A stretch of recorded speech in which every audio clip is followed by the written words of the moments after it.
Mr. Bear's farewell party in the cozy nook of the woodland, where the leaves whispered secrets and the wind sang lullabies. Mr. Bear decided to throw a grand farewell party before his long winter nap. Knowing well the mischief some forest folk might delve into in his absence, he planned a feast that would be remembered through the frosty months, hoping to fill everyone's belly and heart with warmth and fond memories. Mr. Bear sent out invitations with leaves as cards, carried by the fleet-footed squirrels to every burrow, nest, and lair within a day's journey.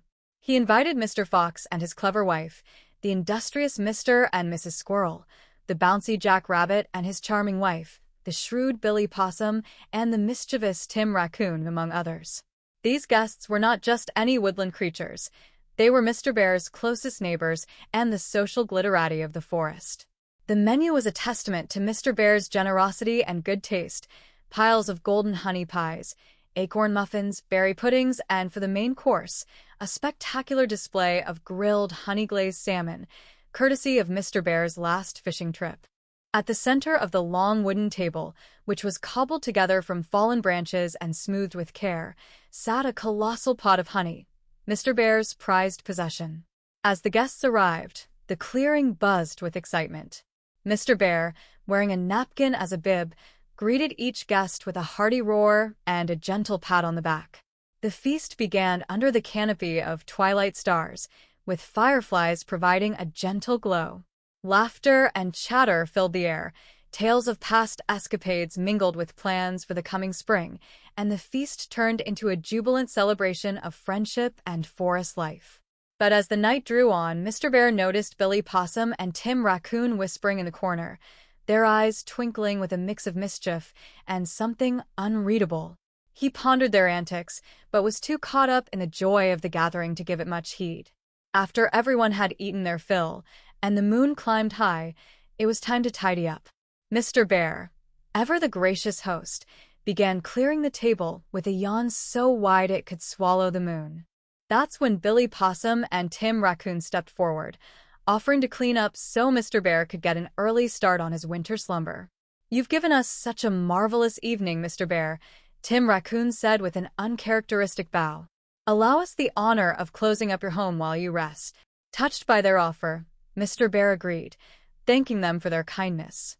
He lumbered towards his den beneath the oak tree, his steps heavy with sleep and satisfaction. No sooner had Mr. Bear disappeared into his den than Billy and Tim's true plan unfolded. With a chuckle and a quick exchange of glances, they locked the door to Mr. Bear's house from the outside and turned to the feast's remnants with glee. "Our turn to enjoy the winter in comfort," Billy Possum chuckled, eyeing the pot of honey with greed. Little did they know, Mr. Bear's sleep was restless that night.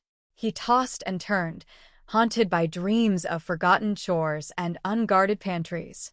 With a start, he awoke, realizing he had forgotten his favorite nightcap, a small but essential comfort for his long sleep. He trudged back to his house, only to find the door locked. Confusion turned to suspicion as he heard the faint sounds of revelry inside. With a mighty heave, Mr. Bear broke the lock and stormed inside, catching Billy and Tim red-handed. The chaos that ensued was a whirlwind of fur and shouts. Mr. Bear, in his righteous fury, dealt with the intruders by hurling them out into the cold, their plans for a cozy winter dashed against the harsh reality of their actions. As dawn painted the sky with strokes of pink and gold, Mr. Bear, slightly ruffled but with his nightcap snugly on his head, finally settled down to sleep. The forest whispered tales of the night's escapades, a reminder to all that Mr. Bear's generosity was matched only by his commitment to justice.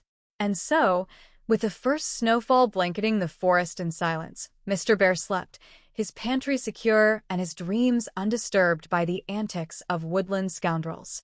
The moral echoed through the trees: true kindness is always remembered, but deception finds no shelter here.